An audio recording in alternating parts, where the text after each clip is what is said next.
Bastante. É bastante pra mim a tua graça. Receber a salvação e o perdão. Declare com fé, declare com seu ouvir. É maravilhoso saber que para sempre com Jesus vou viver.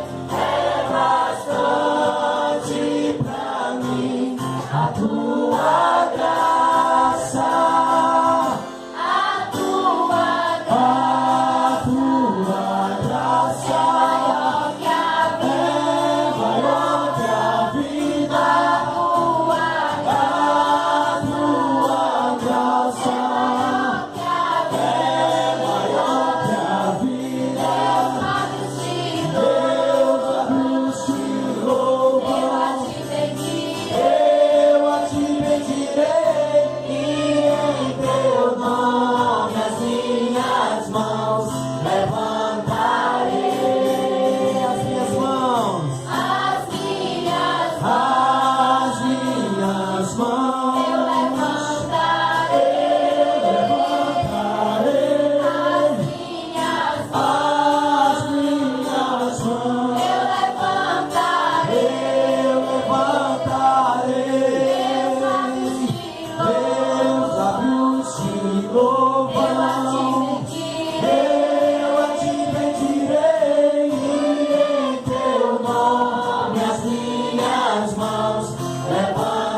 Jesus. Glórias ao teu nome, Senhor, toda honra e toda glória somente a ti. Glória a Deus, pode sentar aí. Que a graça e a paz do nosso Deus esteja com todos, amém? Vamos abrir em Hebreus 11, amém? Por favor. Todo mundo abriu Hebreus 11. Agora, por gentileza, preste atenção aqui por algum momento. Nós estamos falando sobre a igreja. Já há alguns domingos, a gente vem trabalhando sobre isso. E todas as vezes que sou eu aqui na pregação, a gente está trabalhando esse tema de a igreja. E a primeira coisa que nós falamos aqui, nós tratamos sobre qual é o propósito da igreja. Para que a igreja existe? Qual é o propósito dela aqui nessa terra? E eu não sei se os irmãos estão lembrados, mas qual é o propósito da igreja? Como? Glorificar o nome de Deus. Esse é o principal propósito da igreja aqui nessa terra. Glorificar o nome do nosso Deus. E a igreja faz isso de algumas maneiras. A primeira maneira que a igreja glorifica o nome de Deus é cultuando o nome de Deus, é prestando um culto a Deus, seja ele de maneira pública, que é o que a gente está fazendo aqui, ou seja ele de maneira privada, você como um culto, a sua vida como um culto a Deus. A segunda coisa que você faz para glorificar o nome de Deus é que todas as vezes que a igreja, você é edificado, Deus é glorificado. E a terceira coisa que a igreja faz, que glorifica o nome de Deus, é pregar o Evangelho. Amém? Então esse é o propósito da igreja. Esse é o principal propósito da igreja. Glorificar o nome do nosso Deus. A segunda mensagem que a gente falou aqui sobre a igreja, nós falamos sobre os atributos da igreja. E nós, como atributo, dissemos que a igreja é única, a igreja é santa, a igreja é universal e a igreja é apostólica. E a outra mensagem que nós falamos aqui com relação à igreja, nós falamos sobre as marcas da igreja. E que há duas principais marcas da igreja. A primeira marca da igreja é a pregação correta do Evangelho. E a segunda marca da igreja é a administração correta do batismo e da ceia do Senhor. Quem lembra disso, por favor? Então nós falamos até aqui foi isso que nós tratamos sobre a igreja. E eu gostaria de hoje falar para os irmãos qual é a esperança da igreja. Qual é a esperança da igreja? É sobre isso que nós vamos tratar hoje à noite. E antes de mais nada, eu gostaria de orar com os irmãos. E eu peço que você venha a Deus comigo em oração. Por gentileza, feche seus olhos e vamos orar. Senhor Deus, mais uma vez, Senhor, nós te pedimos, fala aos nossos corações. E faz isso, Senhor, através da tua palavra. Não deixe espaço aqui para os achismos. Não deixe espaço aqui, Senhor, para opiniões próprias. Mas que tudo que seja dito, ensinado e pregado essa noite seja aquilo que a tua palavra nos ensina. Nós gostaríamos de sair deste lugar, Senhor, com a certeza de que o Senhor falou conosco. E que o Senhor fez isso através da tua palavra. Que nessa pregação, nesse sermão de hoje à noite, não haja espaço para palavras humanas, para invencionices humanas, para ideologias humanas,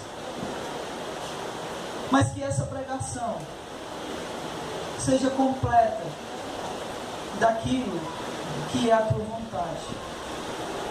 Que a tua pregação seja única e exclusivamente aquilo que vem da tua palavra.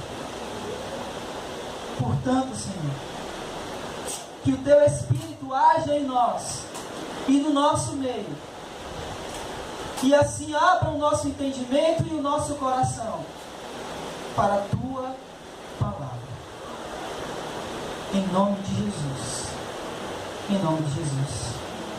Amém, Senhor. Hebreus 11, a partir do versículo 32.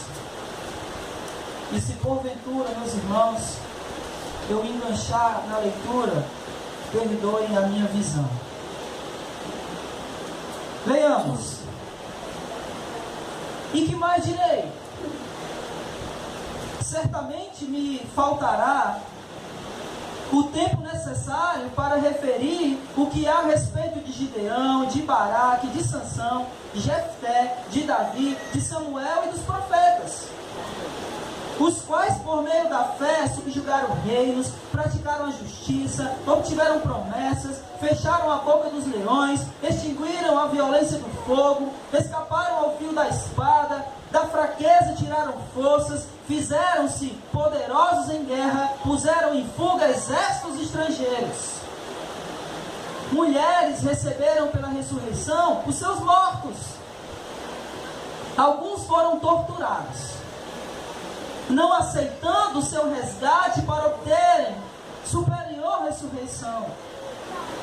Outros, por sua vez, passaram pela prova de escárnios, açoites, sim, até de algemas e prisões.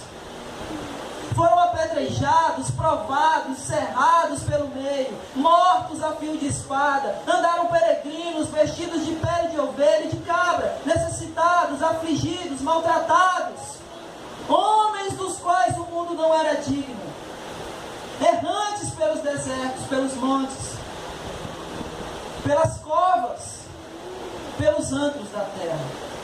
Ora, todos estes que obtiveram bom testemunho por sua fé, não obtiveram, contudo, a concretização da promessa, por haver Deus provido coisa superior a nosso respeito, para que eles, sem nós, não fossem aperfeiçoados.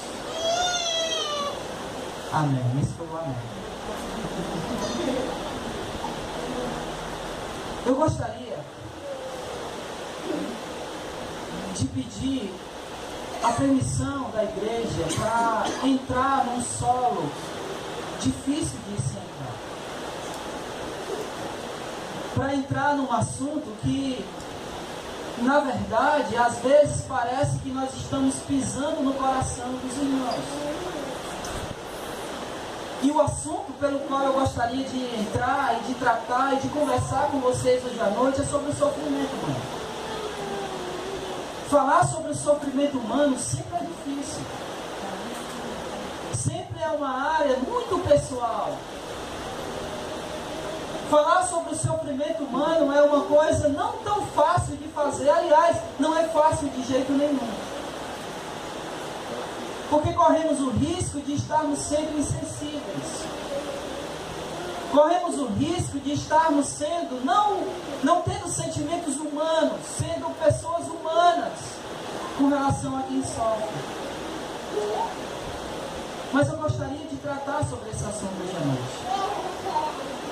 De tratar sobre essa área tão difícil que é o sofrimento humano. E quando se fala de sofrimento, nós como igreja somos uma negação. Nós não sabemos tratar o sofrimento. Nós não sabemos nos comportar no momento de dor. Nós não sabemos como agir no momento que estamos sofrendo, no momento que estamos doloridos ou quando alguém está sofrendo. Não sabemos o que dizer.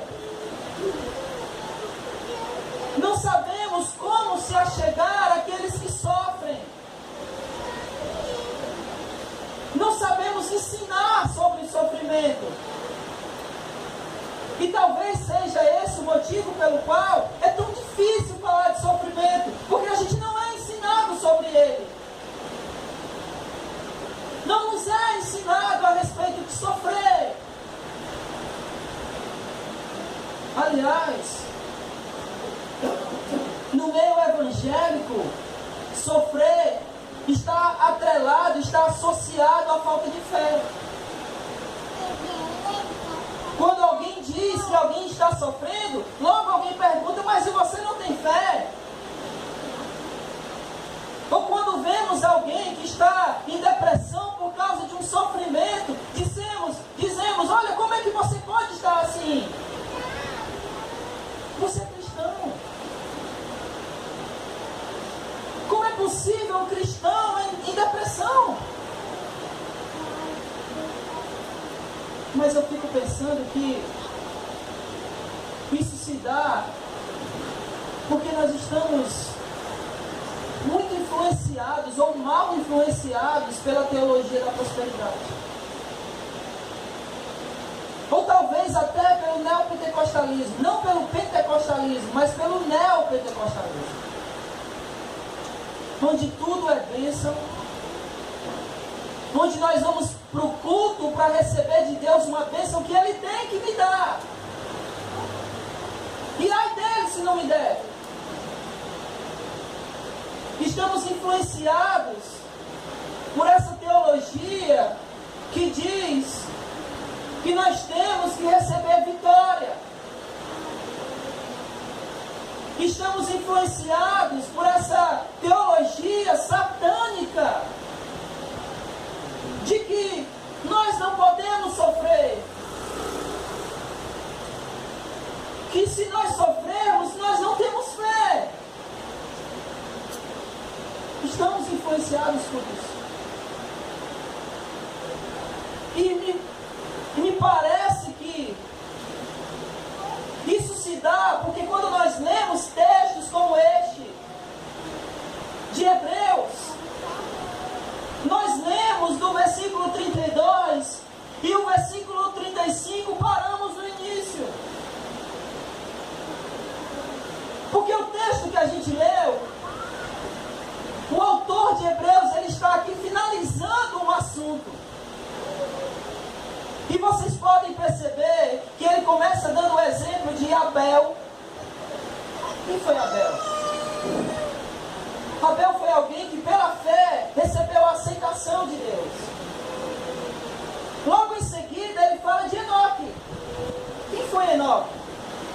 Enoque foi alguém que pela fé não conheceu a morte. O que aconteceu com Enoque? Ele foi arrebatado. E logo depois que ele fala de Enoque, ele fala de Noé. Quem foi Noé? Ora, Noé foi alguém que pela fé alcançou a salvação não somente dele, mas de toda a sua família. E logo em seguida, ele fala dos patriarcas, Abraão, Isaac, Jacó e José. Quem foram esses? Foram aqueles aos quais Deus fez a promessa da terra prometida. E pela fé, eles alcançaram isso. Muito embora nenhum deles tenha entrado na terra. E depois, ele fala de Moisés. Olha quem foi Moisés. Moisés foi alguém que pela fé arrancou o povo do cativeiro egípcio. Foi alguém que pela fé abriu o mar vermelho e o povo passou a pé enxuto. Foi alguém que pela fé orou e caiu do céu pão. Foi alguém que pela fé orou e não somente o pão caiu, mas caiu carne. Foi alguém que pela fé fez sair água de uma pedra. Esse foi Moisés. Logo depois, ele começa a citar o próprio povo de Israel no deserto. Ele cita a prostituta Raabe, que por crer em Deus teve a sua família poupada. Depois ele cita Gideão, Baraque, Sansão e Jefté, que todos aqui pela fé receberam vitórias em nome de Deus, vitórias em guerras, e todos eles eram juízes. Logo em seguida ele fala de Davi. Davi, o homem segundo o coração de Deus, que pela fé venceu muitas batalhas em nome de Deus. E ele fala também de Samuel e de todos os profetas. Só que paramos aqui e não continuamos o texto de Hebreus 11, a segunda parte do versículo 35, porque a primeira parte ele vem falando de todos esses homens e de tudo aquilo que eles alcançaram pela fé, de bênçãos que eles receberam pela fé, de vitórias que eles alcançaram porque creram em Deus. Mas a segunda parte do versículo 35 não fala sobre bênçãos que foram recebidas. A segunda parte do versículo 35 não fala de vitórias alcançadas. Elas falam de quê? De sofrimento. Olha aí, por favor. A segunda parte do versículo 35, ele fala: alguns foram torturados, não aceitando o seu resgate para obterem superior ressurreição. Você sabe o que significa isso? Alguém foi preso, e aí alguém chegou lá para resgatá-lo e disse assim: olha, eu pago o preço por ele. E ele disse: eu não quero ser resgatado, antes eu quero ser punido, eu quero ser torturado, porque eu creio em Deus, eu quero passar por esse sofrimento, porque eu tenho fé em Deus. Olha o versículo, ele diz: foram torturados não aceitando o seu resgate para obterem superior ressurreição. E o texto continua: foram cerrados ao meio. Eu não sei quantos dos irmãos aqui têm conhecimento de como era que se cerrava alguém ao meio. Você pendurava a pessoa de cabeça para baixo, com as duas pernas abertas, e cerrava. Não era morto não, era vivo. Na história do cristianismo,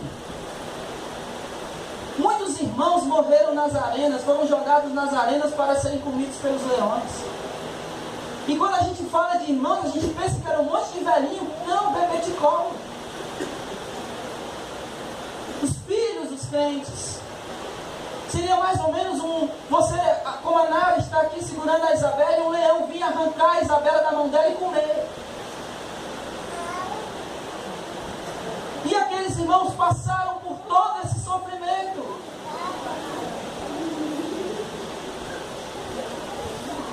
E aí, a gente, influenciado pela teologia da prosperidade, acha que a gente não deve sofrer.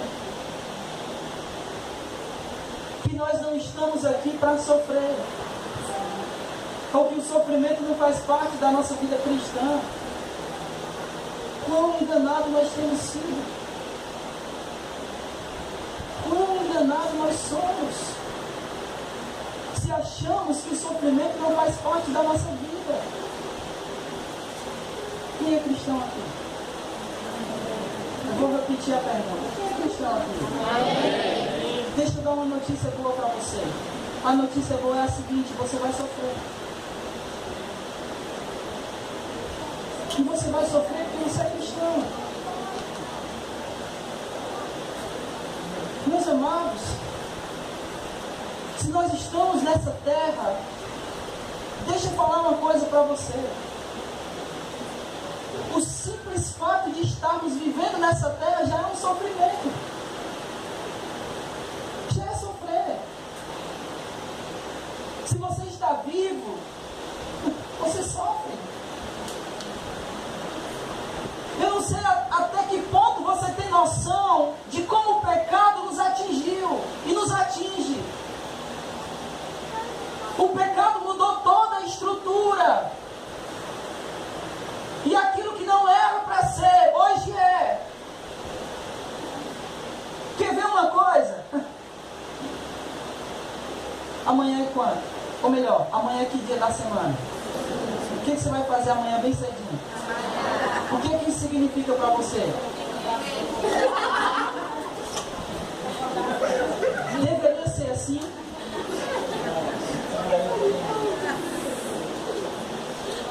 Não deveria ser assim. Você sabe por quê? Um dos motivos que todos nós, ou a maioria de nós, tem a segunda-feira como um dia ruim, porque é um dia de trabalho, porque o pecado nos afeta assim. E Deus disse: do suor do teu rosto. E para nós é sofrimento. Mas não deveria ser assim.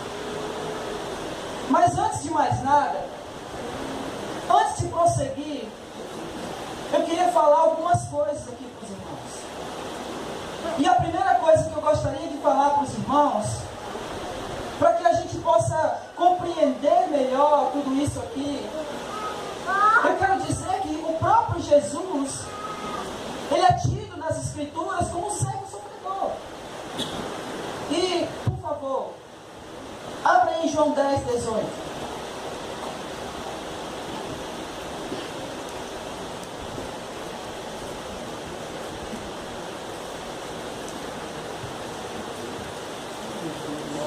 Não somos ensinados a respeito do sofrimento. Não somos. Mas o próprio Jesus é tido nas Escrituras como o servo que sofreu. O que diz João 10, 18? O que diz? Alguém lê, por favor. Ninguém atira de mim, mas eu a dou por minha espontânea vontade. Tenho autoridade para dá-la, para retomá-la. Esta é a ordem de Deus. Do que Jesus está dizendo? Do que ele está falando? Ele está falando da vida dele. Preste atenção. Ele diz assim: a minha vida ninguém toma de mim, eu mesmo a dou. O que isso significa para nós? Jesus não é vítima. Ele escolheu se dar. Ninguém tirou a vida de Jesus, ele mesmo a deu. Isso é tão certo que quando ele estava lá para ser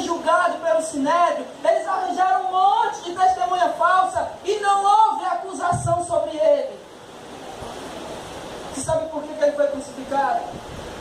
Porque ele auto se acusou. Ele disse que ele era Deus. Se essas palavras não saem da boca dele, ele não teria sido crucificado. Ele escolheu. Foi ele que escolheu ir para a cruz. Ele escolheu sofrer. Ele escolheu morrer por nós. Ele é o servo sofredor. Ele se doou. E deixa a segunda coisa que eu quero dizer para você. É que o discípulo não é maior do que o seu Senhor. Não é. Abra aí comigo, por favor. Você está no Evangelho de João. Vá para o capítulo 13, versículo 16. Flávio, por favor, abre no 15 e 20. Alguém, por favor, leia o versículo 16 do capítulo 13. Na verdade, vos digo que não é o servo maior do que eu sou o Senhor. E nem enviado o maior do que aquele que lhe enviou.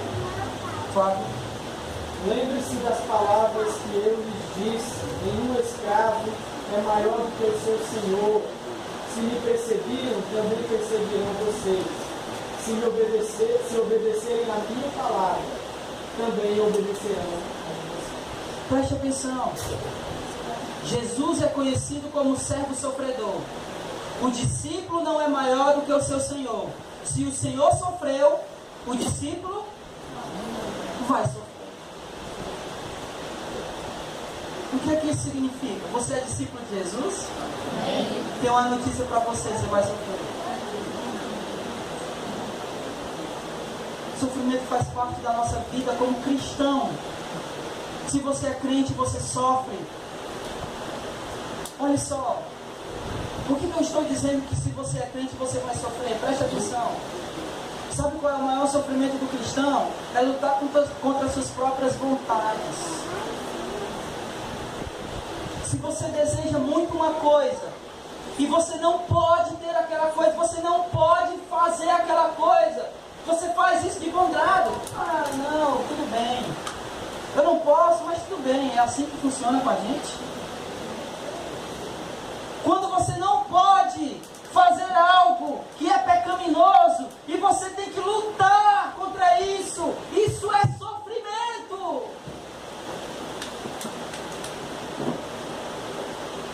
Há aqueles irmãos que fazem dieta. Quão sofrimento é não poder comer tudo que gostaria.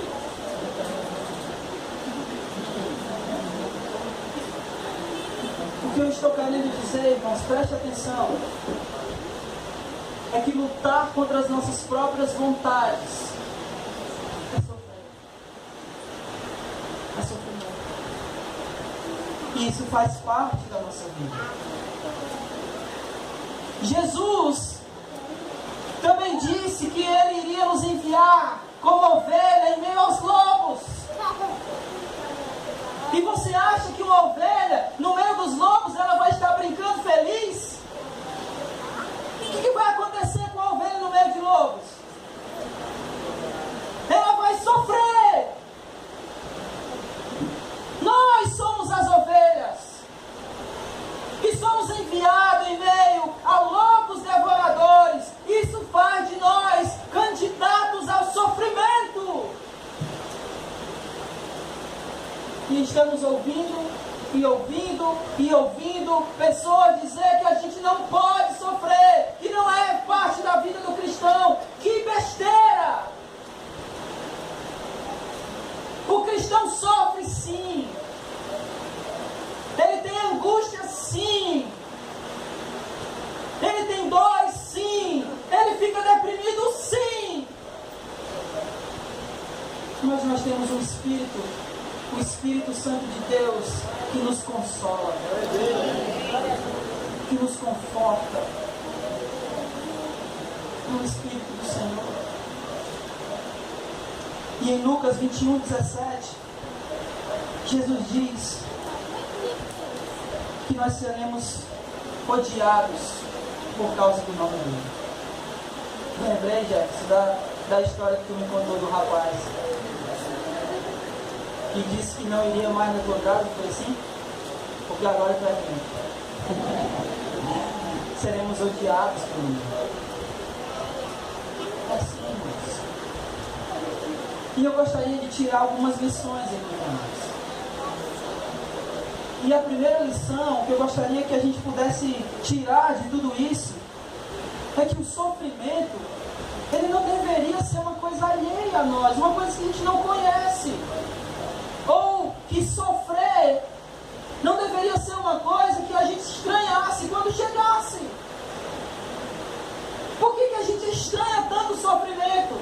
Se o sofrimento faz parte da minha vida como cristão, isso não deveria ser estranho a mim, não deveria ser alheio a mim. Eu não deveria culpar a Deus quando o sofrimento chega, porque eu sei que faz parte da minha vida sofrer. A vida cristã aqui vai ter sofrimento, e quando eles vêm, eu já estou preparado, porque eu sei que faz parte. Mas talvez a influência que nós sofremos da teologia da prosperidade e do neopentecostalismo faz a gente não estar preparado para o sofrimento. Faz a gente achar que quando o sofrimento veio, Deus se esqueceu de mim. E começamos a agir como crianças, virando beicinho, fazendo manha, porque Deus não me ama, Deus não está comigo, e ficamos nessa situação, porque o sofrimento para nós é uma coisa que a gente não sabe que existe para nós, ou pelo menos imagina que não deveria existir. Mas a primeira lição aqui é essa: não seja alguém que está alheio, ou que fica alheio ao sofrimento. Saiba que o sofrimento faz parte da nossa vida. Você pode dizer amém? Amém.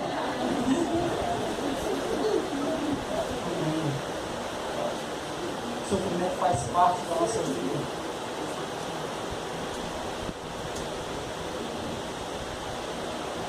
Eu lembro que Jesus, ele disse assim: aquele que quer ser meu discípulo, a si mesmo se nega, e tome a sua cruz e me siga. Vocês acham realmente, irmãos, com toda sinceridade, que carregar uma cruz é uma coisa legal de se fazer? Ou vocês acham que carregar uma cruz é sofrimento? Vocês sabem como foi o trajeto de Jesus carregando a cruz? Ele não apenas estava carregando a cruz, mas o trajeto era subindo um monte, e era um monte que a terra não era uma terra plana, reta, era cheia de pedra e buraco. E se isso não fosse suficiente, ele ainda estava com seu corpo cheio de feridas abertas,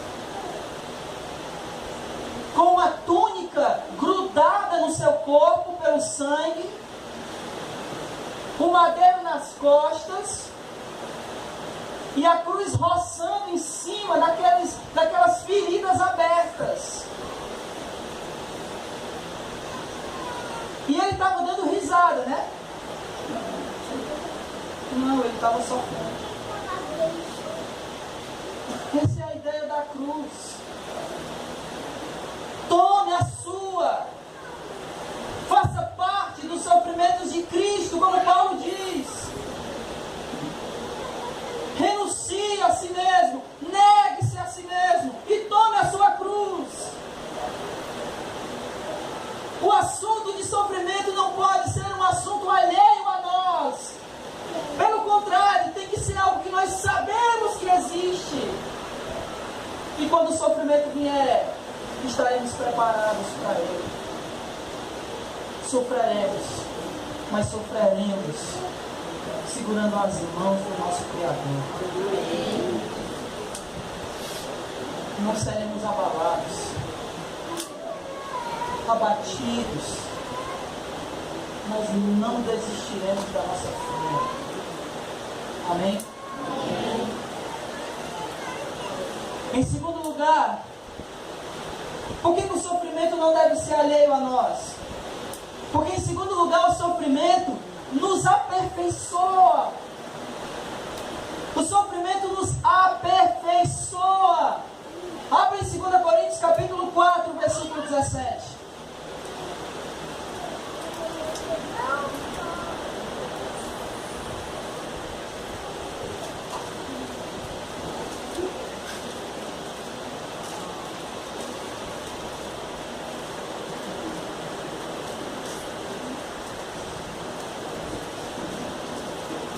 O que diz aí, por favor? Pois os nossos sofrimentos leves e momentâneos estão produzindo para nós uma glória eterna que pesa mais do que todos eles. Glória a Deus. O sofrimento nos aperfeiçoa. Ele tem em nós um peso de quê? De glória. Olha o que Romanos 8, 28 e 29 diz. Sabemos que todas as coisas cooperam para o bem daqueles que amam a Deus, daqueles que são chamados segundo o seu propósito. Porque aos que de antemão conheceu, também predestinou para serem conforme a imagem de seu Filho, a fim de que ele seja o primogênito entre muitos irmãos. O que é que o sofrimento causa para nós, traz para nós? Ele nos torna a imagem do Filho de Deus. Ele nos aperfeiçoa. E cada vez que sofremos, somos aperfeiçoados. E somos aperfeiçoados de que maneira? Nós nos tornamos a imagem do Filho de Deus, o servo sofredor. E eu, como servo desse servo, vou sofrer tal qual ele sofreu. Amém? Amém. E quando estivermos sofrendo, vamos glorificar o nome dele, exaltá-lo, render toda a adoração que só ele merece. E não ficarmos choramingando porque Deus me abandonou. De jeito nenhum. Estaremos preparados para o sofrimento. E terceiro e último, vocês estão com a Bíblia aberta em 2 Coríntios capítulo 4, versículo 17, não é isso? Não? Em terceiro e último lugar, o sofrimento é muito bom. O sofrimento é muito bom. O que diz aí 2 Coríntios 4, 17? Porque o nosso quê? Leve e momentâneo. Mas preste atenção. Quando o apóstolo Paulo escreveu isso aí, e quando ele disse que o nosso sofrimento era momentâneo, ele não estava se referindo a esse mundo. Ele não estava. Porque isso contradizia o que ele já havia falado. Ele diz que, olhando ou fitando nós para as coisas que se não, porque as que se veem são temporais, e as que se não veem. Então, o sofrimento que nós passamos aqui, ou que nós estamos vendo aqui, ele vai passar. Mas haverá um dia, chegará um dia que não haverá mais sofrimento. Esse dia vai chegar. Aqui, talvez iremos, sei lá, com uma doença que a gente carrega, talvez a gente sofra a vida inteira com isso. E nunca sejamos curados. O apóstolo Paulo, escrevendo aqui em 2 Coríntios, ele fala que ele 3 vezes pediu a Deus para livrá-lo de um espinho na carne. E o que é que Deus disse para ele? Ele foi curado? Ele foi curado? Não! O nosso problema é que os nossos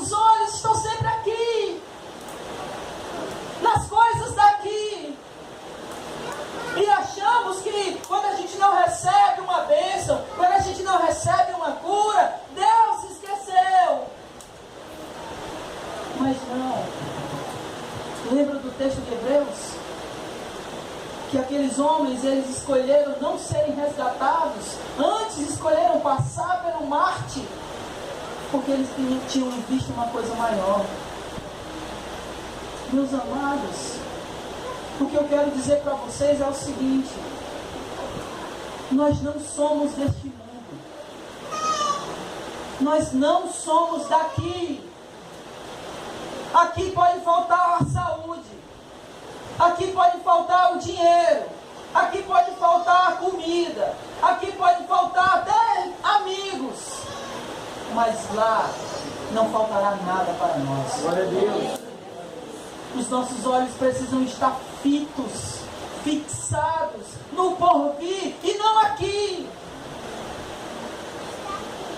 Aqui, se a gente atentar para as coisas daqui, a gente vai estar sempre sofrendo de forma errada. Se é que eu posso dizer assim. Mas a esperança da igreja é a esperança do porvir. É a vida eterna em Cristo Jesus.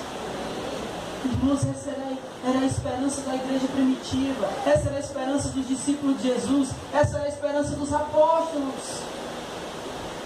Paulo diz: em nada tenho a minha vida preciosa para mim mesmo.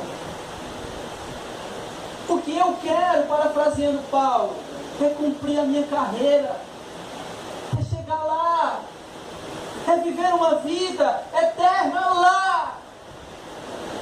A teologia da prosperidade tem pregado o céu aqui, na terra, e tem prometido casa, carro, dinheiro, saúde e tudo aquilo que eles não podem dar para ninguém, a não ser para eles mesmos, que estão explorando o povo, enchendo o bolso de dinheiro, e estão aí fazendo o povo gastar dinheiro e fazer campanhas, e eles andando de Mercedes, andando de Ferrari, comprando avião,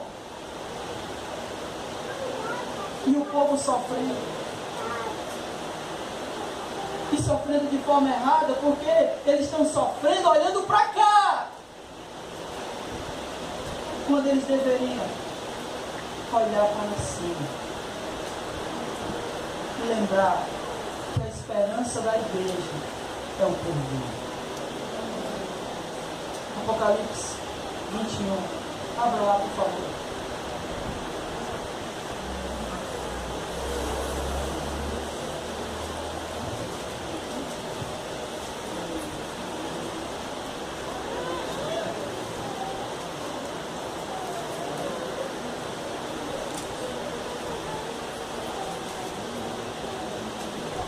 Versículo 1. Vi novo céu e nova terra, pois o primeiro céu e a primeira terra passaram, e o mar já não existe. Vi também a cidade santa, a nova Jerusalém, que descia do céu da parte de Deus, ataviada como noiva, adornada para o seu esposo. Então ouvi grande voz vinda do trono, dizendo: eis o tabernáculo de Deus com os homens, Deus habitará com eles, eles serão o povo de Deus, e Deus mesmo estará com eles. Versículo 4. E lhes enxugará dos olhos toda lágrima, e a morte já não existirá, já não haverá luto, nem pranto, nem dor, porque as primeiras coisas passaram. Aqui sofreremos. Aqui sofreremos. Mas chegará um dia que não haverá mais choro para nós. Não haverá mais luto, não haverá pranto, nem dor, porque iremos morar eternamente com Deus, e lá com Ele, Ele estará conosco, seremos o povo dEle, e Ele o nosso Deus. Não somos daqui, estamos de passagem, somos peregrinos nessa terra. O que é a eternidade comparada aos anos que passamos aqui? Nada! Quantos anos você quer viver? 100? Olha, compara 100 anos com a eternidade. Se você passasse 100 anos sofrendo, ainda não seria nada, baseado em uma eternidade de glória com Deus. E nós nós estamos preocupados com aquilo. Eu quero terminar contando uma história que eu sei que alguns já conhecem. Minha história é a seguinte. Um casal de missionários, eles serviram a Deus numa região muito complicada para missionários. Região essa que torturavam seus missionários, batiam, prendiam e até matavam. E eles cumpriram seu ministério naquele lugar, num lugar difícil de pregar e de viver o Evangelho de Jesus. Eles viveram lá de forma fiel por 50 anos. 50 anos fiel a Deus, de forma impecável. E ao se cumprirem os 50 anos, aquele casal foi jubilado e recebeu as honras de voltarem para suas casas, ou para sua casa. Na volta para casa, na volta deles para casa, na viagem de volta, eles vinham no navio pensando como eles iriam ser recebidos. Como os irmãos da sua cidade natal iriam recebê-los. Afinal de contas, foram 50 anos de uma vida prestada em serviço a Deus, numa região que praticamente quase ninguém gostaria de ir. E eles vinham conversando com que honras eles seriam recebidos ao chegarem em casa. Quando o barco se aproxima do porto, eles veem que existe uma banda, muitas pessoas, bandeirolas, e que tem uma festa preparada. E eles pensam, eles estão prontos para nos receber. E aí, quando o barco aporta, e quando eles conseguem descer, porque estavam viajando de terceira classe, quando eles descem no navio, não tem mais nada. Não tem a banda, não tem bandeirolas, não tem festa, não tem nem ninguém esperando por eles. A festa não era para eles. Eles vão para casa, chegando em casa, uma casa velha, já comida pelo tempo. E ninguém para os receber. E aí aquele homem revoltado olha para sua mulher e diz assim: pergunte aí para o seu Deus se é isso que Ele tem para nos dar, depois de 50 anos de uma vida dedicada na obra dEle. E aí saiu batendo a porta. Aquele homem andou. E quando ele voltou para casa, ele encontrou a mulher mexendo alguma coisa na pia da cozinha. E ele novamente perguntou para ela em tom de deboche. E aí? Perguntou para o seu Deus se é isso que Ele tem para nos dar, depois de uma vida dedicada ao ministério. E ela, sem virar para ele, disse: perguntei. E ele disse. E o que foi que ele disse?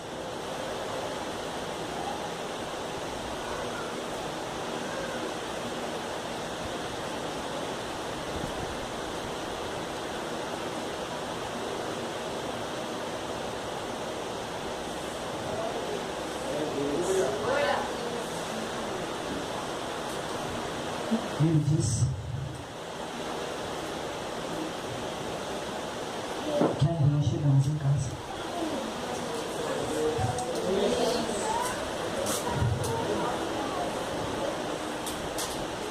Não somos daqui, os nossos olhos têm que estar lá e não aqui. Aqui iremos sofrer. Aqui passaremos por aflições. Quando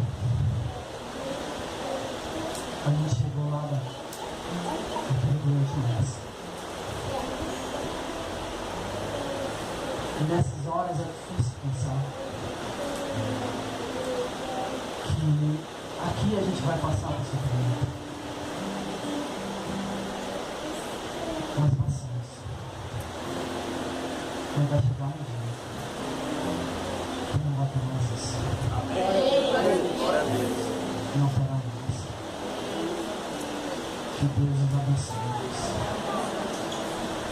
E que possamos aprender a viver aqui e passar pelos sofrimentos com os nossos olhos fixos na glória que há de vir. Que Deus nos abençoe. Que Deus nos abençoe.